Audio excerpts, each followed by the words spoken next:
Hi, I'm Jessica Wagner. I'm Joey Moore. I'm Ellie Cromie. I'm Lila Isaac. And this is our crash course. Our focus is Reconstruction. Let's get started.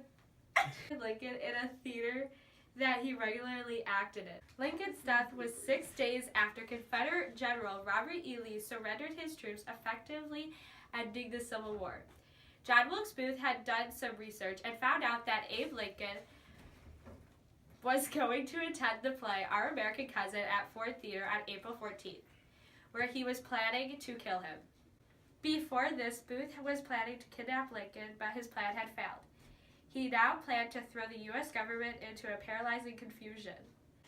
At the theater, just after 10 p.m., Booth had entered Lincoln's private box where he had been watching the play. He had shot the president with a single bullet in the back of his head. An hour after dawn the next morning, Abraham Lincoln had died, becoming the first president to be assassinated.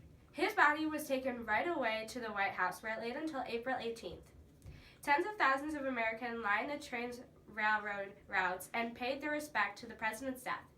Lincoln was buried on May 4th, 1865, at Oak Ridge. Whoever found Booth would get a reward of $20,000. So the countryside was swarming with military units looking for Booth. John Wilkes Booth had been sleeping in a barn. Once people knew he was in the barn, they set it to fire to flush Booth. He was also shot while he was inside. Let's talk about John Wilkes Booth. He shot Lincoln in the back of the head. Wanted signs went up all over the country looking for this murderer. They described him as 5'7", a slender build, with a high forehead, black hair, black eyes, and a heavy black mustache. Booth also attempted to murder the Secretary of State, but he failed. He was not in it alone, though. He had two accomplices. Black codes were very abusive, and this act let the Congress step in and protect African American rights. President Johnson did not like the act, so he vetoed it. The veto was overridden by the Republican in Congress.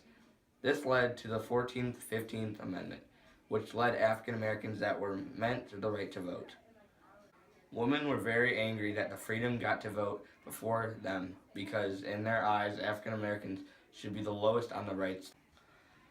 Johnson takes office. Johnson took office because Lincoln was killed. Johnson had the power as commander-in-chief of the army to direct the actions of his military governors. For that reason, they sent out a series of laws to limit the president's power, which was called the Tenure of Office Act. There was a conflict between Johnson and the radicals. The act also prohibited the president from removing government officials. Johnson suspended Secretary of War Edwin Stanton without the Senate's approval when there was a conflict between Johnson and the radicals. The Senate refused to approve the suspension. Johnson then ended up removing Stanton from office. This action was a violation of the Tenure of Office Act. The House of Representatives voted to formally charge him with wrongdoing.